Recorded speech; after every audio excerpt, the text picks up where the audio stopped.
Tonight we're speaking to the Cabinet Secretary, the Ministry of Investment, Trade and Industry, the Honorable Rebecca Miano, who joins us on set. She was recently in Japan for the Trade Ministers G7 Summit, and obviously we'll get a gist of what really was in it for the Republic of Kenya. Karibu sana Waziri, how are you doing? Thank you very much, and thank you for having me. Absolutely. Of course, you were transferred recently from the Ministry of East African Community and ASALs. How are you fitting in the new ministry? I remember the day we took an interview about my docket in the East Africa community. That evening, unexpectedly, there was breaking news and there was a reshuffle, and I was appointed the Cabinet Secretary for Investments, Trade and Industry. And so I reported immediately. And as you know, this ministry is a backbone of the economy of Kenya. It's catalytic to the development of the country.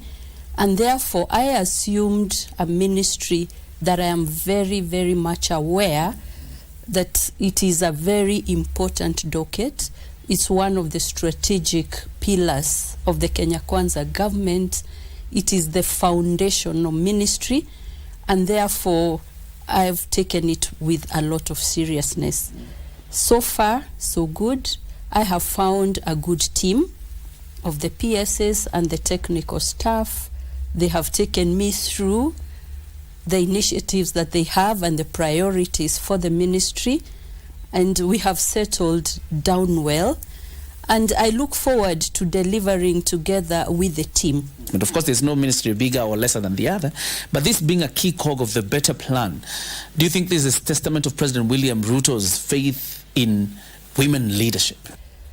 I am grateful for the trust and the faith that the President has entrusted in me, and I take it with gratitude, but also with a lot of seriousness and determination, and I have assured the President that I will do my best and that I will carry his vision, and I will make sure that he achieves what he has planned to do, and even in fulfilling his oath to the Kenyan people. Yes. In the month of October, you went to Japan for the Trade Ministers Summit, in the G7 Summit. First of all, tell us the importance of that meeting and your participation in that meeting. What value did it add to the Republic of Kenya? Yes, I was invited to Japan in my very initial days in this ministry, and I went for a meeting of the G7 Trade Ministers. The G7 is a group of countries, progressive and developed countries, and in it we have Canada, we have France, we have Italy, we have Germany, we have the UK, we have the US, and we have Japan.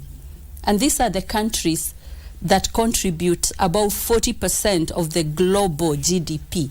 And so you can imagine, we can almost say these are the giants. And so they had a meeting of the trade ministers, and they had invited 5 countries. Kenya was the only African country invited, alongside Australia, Chile, Indonesia, and India. And therefore, when I went there, it was a very good opportunity, first, to get to know my colleagues in these big jurisdictions and interact with them, but more importantly, just to participate in their conversations. There were conversations about the reforms of WTO and coming up with policies that will support trade in all jurisdictions, including Africa, and that was very important. Discussions about resilient supply chains, about emerging global trends, digitalization, sustainable trade. And it's very important for Kenya to have been at a table where such important and critical issues are being discussed.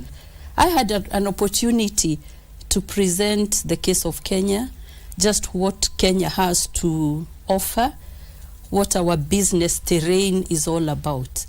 And one of the critical discussions that was going on there is about the critical minerals and how it can be inclusive in the world for jurisdictions like Kenya and the Global South to participate in such important manufacturing.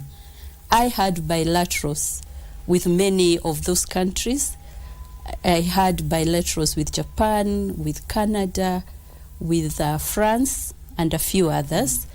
And therefore, we anchored a relationship to continue discussions. But John, one of the other pleasant surprises, out of the 7 G7 trade ministers, 4 are women. The Minister of Trade for Italy, the Minister of Trade for Canada, the Minister of Trade for UK, and the Minister of Trade for US are all women. And therefore, I felt quite at home, and also the recognition of women participation in matters trade. So going forward, I intend to keep live conversations and strong relationships. Now that you mentioned Japan, and Japan, as we all know, is a trade giant in many ways. And in your bilaterals, like you're saying, you signed the industrial policy dialogue. Yes. What is the overall goal back home? So on the sidelines of the G7 trade ministers meeting, I had a bilateral with my counterparts in Japan. That is the ministry.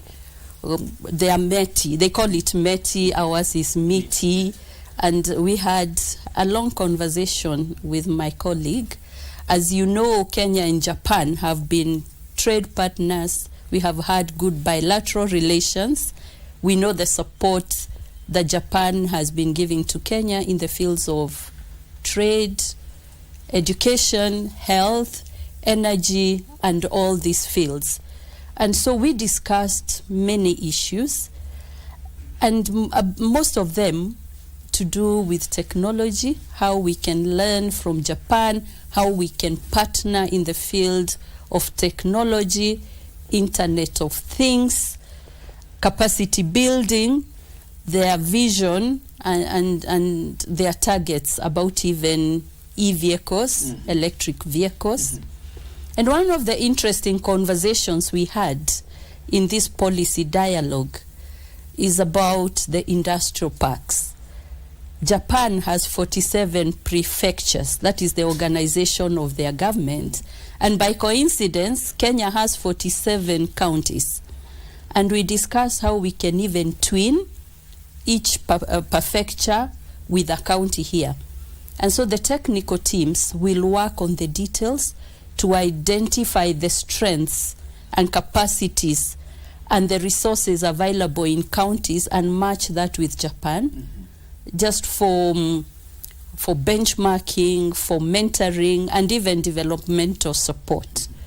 Because we know that even in Japan, they have this concept of one village, one product. And here, we also want to work and see whether we can have one county, one value chain, one county, one product. So when we do the county aggregation and industrial parks, we can learn a lot from Japan. And so that's one of the exciting things that we'll be following up. And in the dialogue that we had and the document we signed, we have tasked our technical teams to come up with finer details of how the two countries can bilaterally work together to support each other in terms of trade. And so we'll be having those conversations going forward. We will be tracking the progress, and we will prioritize the areas that we need to cooperate in regard. And I am very sure one of the biggest priorities will be in the technology and even the automobile sector. Yes. You talk about investment, but based on your participation and your engagement with these ministers from the G7 summit, because President William Ruto has been very keen on talking about the human resource export to other countries, what job opportunities probably is Kenya going to reap from your engagement or from these countries? First, capacity building. Because for our young people to get jobs, they need training and capacity building. Already, Japan is a very good destination for our teams. I know we have various teams that go there under JICA and other Japanese support in the field of technology. So that one will be equipping our young people to take up jobs, not only in Kenya, but globally. Secondly, it is in terms of what I've told you, partnering with their prefectures. When our counties set up the county aggregation and industrial parks with the support from Japan, it will create very, very many jobs for our young people. We also know that Japan has a dwindling workforce, and we do hope that we can position our young people to even take up jobs in Japan, especially in the technology field, automobile, agriculture, and this will be some of the things that we will be discussing in implementing the policy dialogue document that we signed with my counterpart from Japan. In your speeches, listening to them and looking at them, you kept referencing strategic posture, Kenya having a strategic posture. What gives Kenya the strategic posture for investment? You know, John, of all the questions you've asked me, that is my favorite. It's a very good question, because our country, Kenya, is very well positioned. It is very well endowed to be a good investment destinations. And there are very, very many reasons. We know that it is a gateway to East Africa community, being one of the largest economies in the East Africa region. And that makes it a regional hub, financial hub, logistical hub. So that in itself is one of the very many advantages. And so we are answering the question, why Kenya? So that's one of them. When you look at our workforce and just the young population that we have young, energetic, technologically endowed, well-trained workforce, and that makes Kenya a very good destination, because if you invest in Kenya, you will not run short of the workforce. And then we are a stable democracy. Investors will not be worried, so what happens tomorrow? Because we have a steady democracy, a vibrant, progressive constitution that anchors the business climate and attraction, investment attraction. So that's one of the other. If you look at just our weather, climatic conditions, that is also an advantage. Not forgetting some of the touristic destinations that we have for people who want to invest in the tourism industry and hospitality industry. We are also very well endowed on natural resources. We have minerals. And I think a few months or a few weeks ago, the government, through cabinet, lifted the ban on mining. And therefore, that is another attraction. And some of those minerals are so strategic in manufacturing of batteries and other contemporary advantageous items that are required. If you come to the field of green energy, Kenya has one of the highest percentages of renewable green energy, and that really mitigates the effects of climate change. And it goes without saying, Kenya is a champion of climate change adaptation and mitigation. And then Kenya has one of the largest and developed stock exchange in the Eastern and Central Africa. And so Kenya is very well positioned to attract investments. There are also fiscal investments, incentives that are there, especially for the EPZs and special economic zones. and government is continuously working on incentives and a good investment climate to attract investments. As the Minister for Investment, Trade and Industry in the Republic of Kenya, how are you wooing your peers in the region and probably even across board in the African continent to take advantage of this strategic posture of Kenya? Yes, we have talked about why Kenya and why Kenya is a good investment destination. Having that in mind, we can now look at the Africa Continental Free Trade Area and the agreements that we have. And as we speak now, I think 54 out of 55 of the countries have already ratified the agreement. And a lot of protocols have been worked on. Currently, we are finalizing the protocol on digital trade. So this AFCFTA will open up a market, the largest market in the world, with about 1.7 billion people, the largest free trade area, so to speak. And when you look at the statistics for Africa and see that Kenya contributes about, not Kenya, Africa has about 17% of the world's population. That's a big market. We have about 30% of all the natural resources in the globe. We have about 65% of arable land and a lot of advantages for Africa. But on the flip side, our contribution to the global GDP is about 2%. Our contribution towards food security in the globe is about 8%. And the percentages of Africa's contribution and even consumption of electricity is about 3% of what is consumed in the world. And therefore, if you look at how well Africa is endowed with all the resources and possibilities and the current statistics of what we have achieved, the gap is too huge. And there lies the opportunities. There are a lot of opportunities.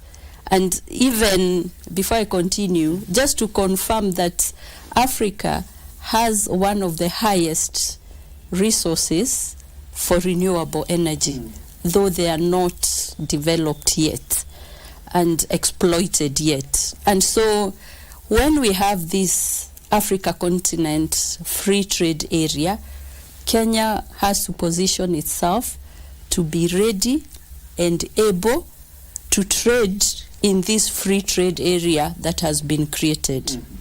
So we have to enhance our manufacturing so that we can export what we have manufactured to other countries, because it will be free trade areas. We are strong on tea and coffee.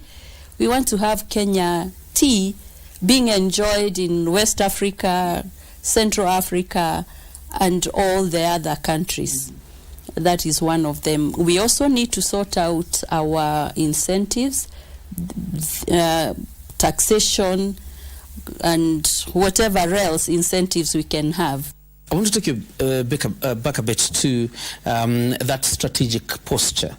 And from your G7 summit, engaging your colleagues, did you get the sense like Kenya has really sold itself out there as a strategic place to invest, or there is a lot that needs to be done now that you're in this ministry as the Cabinet Secretary in charge? The fact that Kenya was the only African country invited for the G7 tells a lot, that they recognize Kenya has positioned itself strategically as an investment destination, as a good trading partner. So I want to say, in terms of positioning Kenya, we are at a good space. Part of this going to work is the KIPES idea, the County Aggregation and Industrial Pacts. Tell us, Waziri, how does it fit into President Ruto's bottom-up economic transformation agenda? Yes, the bottom-up economic transformation agenda has at the heart of it not leaving anyone behind, taking opportunities to the people at the bottom of the pyramid.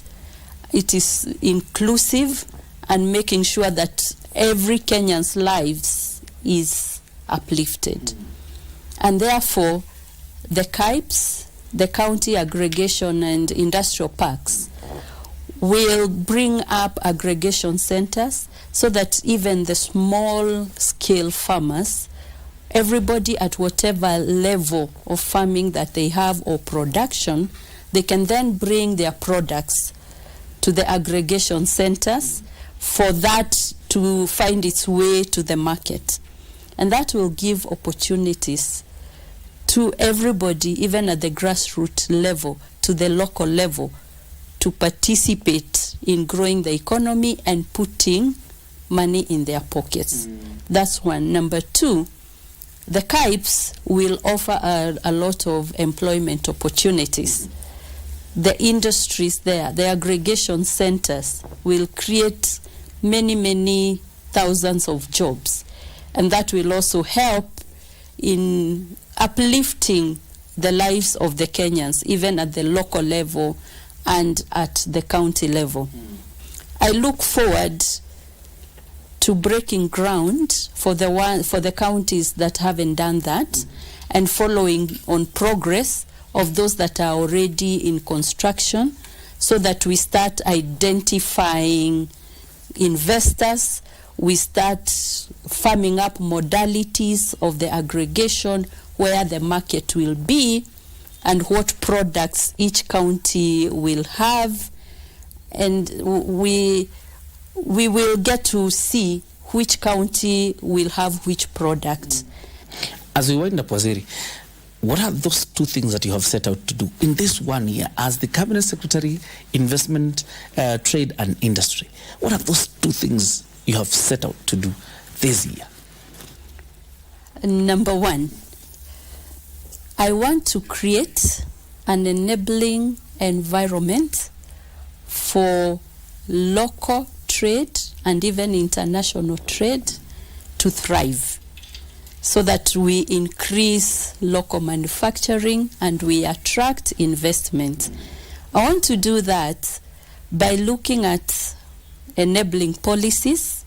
I want to listen to the market and see what are these things that are impeding a good, thriving environment, so that we resolve those issues. So that after that, it will be like we do not have a lot of bottlenecks, we do not have many things that are impeding the trade, industry, and investment. So I want to personally take that up. Number two, I want to work and streamline the investor journey in this country, so that we have one start, one stop.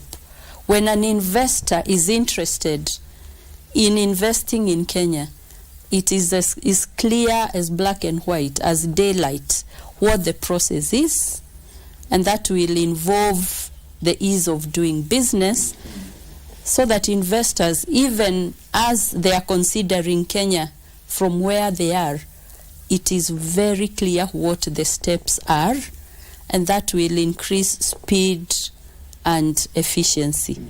If we do that, and I told you why Kenya and all the advantages of investing in Kenya, we will attract a lot more investors. Yes. Thank you very much, Waziri, for joining us tonight. And thank you for the insight to the journey you had to Japan, and of course what you're doing in the ministry that you've been transferred to. And we wish you all the best. And thank you very much for your time. Thank you very much. I'm thrilled to have discussed this with you. I think it's a very exciting space, and I look forward to even more conversations going forward. Absolutely. Thank you very much. We've been speaking to the Honorable Rebecca Miano, the Cabinet Secretary of the Ministry of Investment, Trade and Industry. And two things she says are her priority. That is removing all the impediments to trade, and the most important one is making it easy to do business in Kenya. Thank you very much for watching. My name is John Jacob Kioria. Have yourself a good night.